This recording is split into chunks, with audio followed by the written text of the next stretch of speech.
I'll show you what I'm up to in a sec.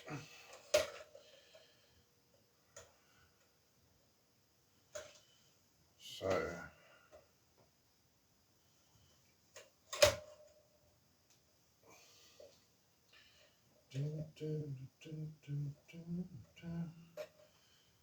I've got Tool in my head now. Tool. Earworms with Tool. Should drop those for a minute. If you're not familiar with the band Tool, they're a heavy metal band. Well, actually, they're their own genre. But they are basically a heavy metal band, prog rock maybe. I kind of defy definition.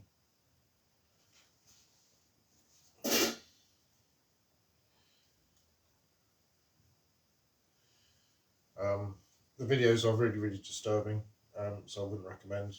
If you're squeamish, don't watch the videos. He's extreme. The video creator, extremely creative. He was basically the videographer for Jurassic Park, and so he really knows his stuff. But I wouldn't want to live in his head because he's clearly got a very extreme imagination. But yeah, Tool videos are something to behold. The music is extremely complicated and also has extreme time signatures in it. So it's really good fun. But anyway, so what I've done here is I've basically plugged in. So I'm going to show you what I've got going on now. Just a quick camera swap. So I've swapped out my little cymbals, drum's eye view, everything's quite low. So I've kept it all quite low. I'm going to use this Stag as a ride. This is going to be my small clash. I'm actually going to swap these around. Let's swap these around. Show a bit more light on the motor. Yeah, there we go. That makes everything look pretty, doesn't it? Okay, oops. Oh, I lost my hat. The little top hat. There we go. Can't lose your top hat. I'll just swap these over because this is low and that was high. I want it to be the other way around. So I want to go from high to low. So I'll just swap the Snag over. So the reason I'm going to swap out these is because I've set up some music. I'll show you what that box is in a minute. You can go in there. Thank you. The drum kit doing its own drum solo there. Pretty impressive. So just goes in there. This is where I find out I've actually put the same cymbals on. As you can see, so it should go high to low. High. Not much in it, but there we go. High to low. High to low. Okay. So, what we got going on here then is this Roland SPX one wave pad. So what you can do with this is you can put a music track in it. When you populate the folders, because you just plug into the computer with a USB, and then you get all the folders. So each of these tracks, each of these channels here, 12 channels, each just has its own folder. But each folder's got 2 folders inside it, and one's for the music track and the other one's for click. So if you get your favourite tracks and put them into some audio editor, you can add a click track to it and then save those as a couple of WAV files, like an MP3, but nice. You put the click in one, put the music track in the other, And when you hit the pad, I'll show you what it sounds like in a second. When you hit the pad, it'll start the music track. Oh yeah, I plugged it into a little amp here so you can hear what's going on in a sec. So when I hit this, it starts to play, right?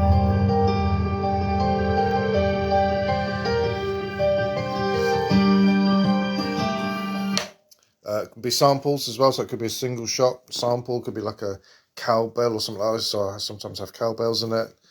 In fact, have I got cowbell in it? This song. No. This one's called.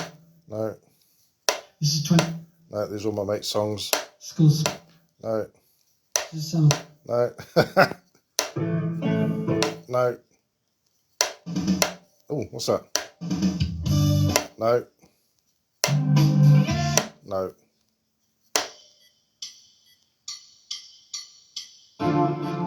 Okay, so no cowbells. Anyway, listen.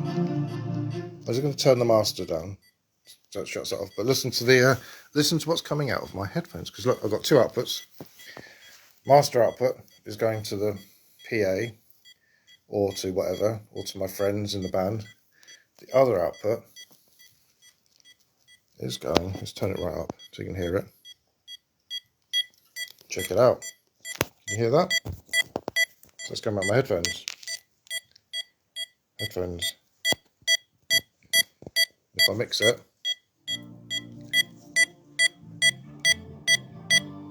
yeah. Also, I can mix it in here.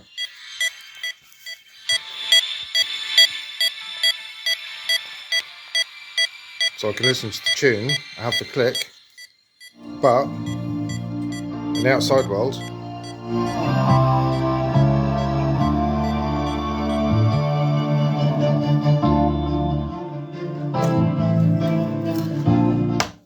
no click. Clever, right? So I can have music track and click in my ear, and I can play along, because I learnt to play with a click from day one, which is very helpful, thanks to my old drum mentor Krusty. But then the output, second output, can go to the PA, backing tracks or synths, or if I'm rehearsing with a band, they can also they can hear what's going on. So you will be the band today, pretending to be the band, listening to this, to the PA, and I'm going to have the click, and I'm going to play along in time with the music track. So the drums will probably be too flaming loud, so I'm going to try and, I'll turn this up anyway, try and mix it in the room. This time I'm going to close the office door, because my poor neighbour. Oh, different view by the way.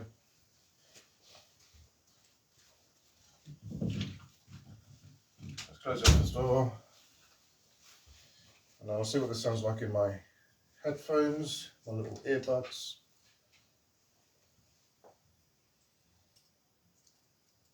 Hopefully, so I've got the PA pointing towards you, so you should be able to hear, should be able to hear that nice and loud at least. Let me know what it sounds like. I mean, you know, it's a phone, so it's always going to be a bit meh.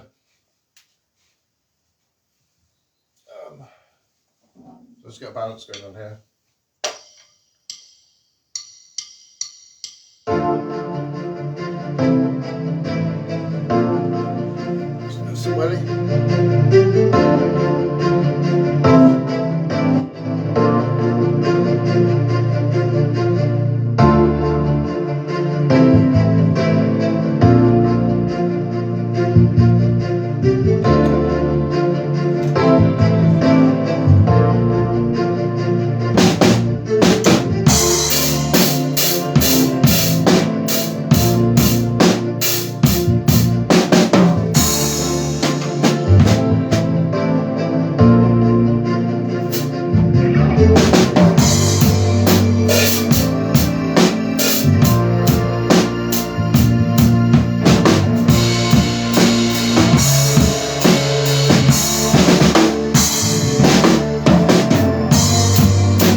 managed to shoehorn in a little bit of double kick at the end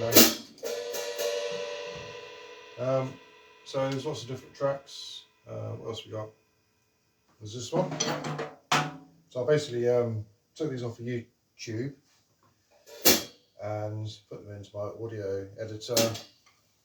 Added a click track, exported those 2 tracks, one in each folder. You hear the music, I hear the click. I can mix it as well because I couldn't hear what was going on here. So I've mixed the backing track into my headphones as well. So I've got click and backing track because I got lost halfway through that, and I couldn't tell when the chorus was ending. So I was like a whole kind of beat, a whole bar out. But yeah, so I couldn't hear what's going on, so I'll mix that better in my headphones now. That should have changed what you hear. This is a quick one. I don't like this one.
like that one actually. It's quite mellow.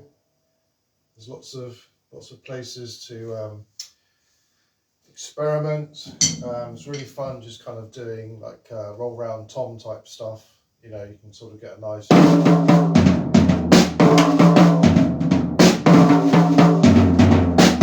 like classic sort of punk. You know, they just do rather than a kind of straight 4/4.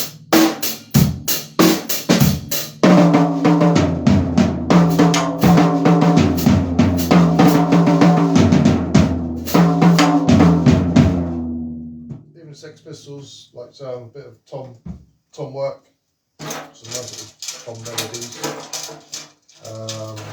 Sex Pistols kind of started the rock tom melody thing. We don't, no, actually, don't quote me on that. And the only problem with these is your targeting.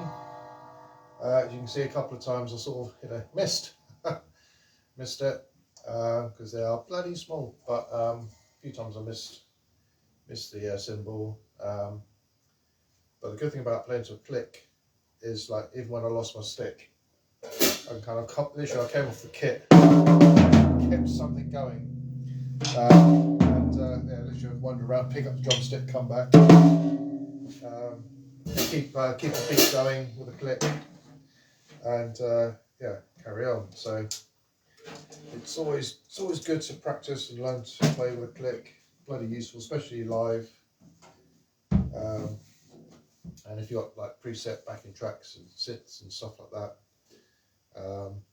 it's very, very useful to have click and get used to it. You probably noticed my desperation to find my drumstick. I picked up this little baby. It's a soft-ish mallet. It's good for playing the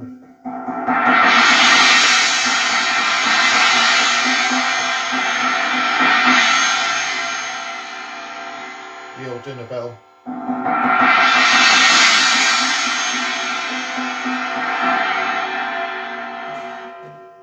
Surprisingly worked well as a drumstick, so you never know. What's the last track on this one? Oh, there isn't one. We could do the fast one. I'm not really into it. It's bloody loud.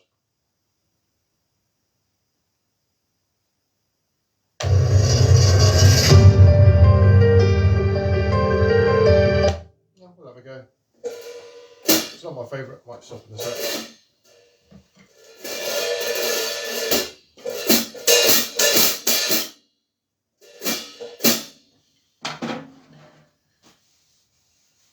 Also notice my cymbals at a funny angle.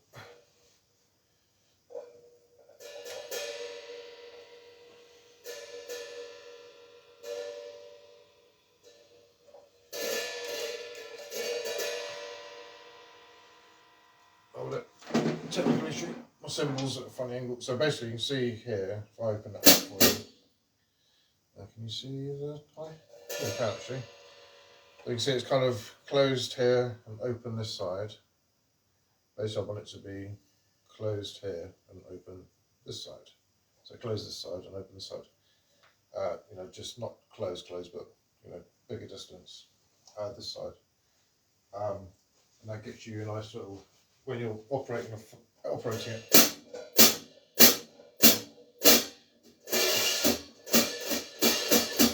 You kind of get a nice little type sound.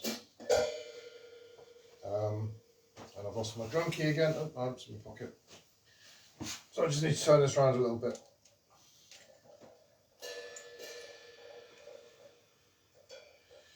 So that, there we go. A bit more.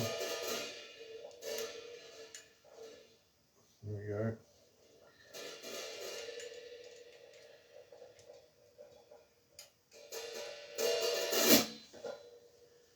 So now I've got the big gap here, this side. There's like my thumb, and this side is like what's almost meeting actually. It also means that if I'm doing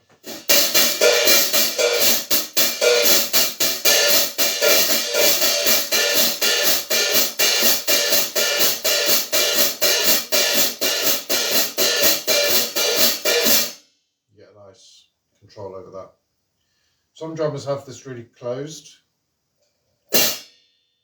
like that, so there's hardly a gap at all. But you tend to get a lot of, even with my foot off, my foot's completely off. It's got lots and lots of sizzle. Some drummers, in theory, it should be like, of course, you know, theory is lovely, but you know, music is about creativity, right?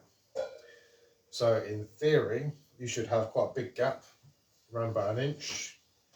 I do play like that sometimes because you can use it as. So now I've got a nice big gap.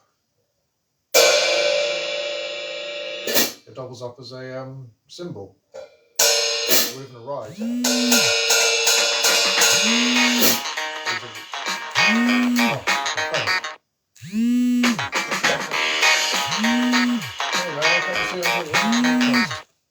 Oh, it's Sam.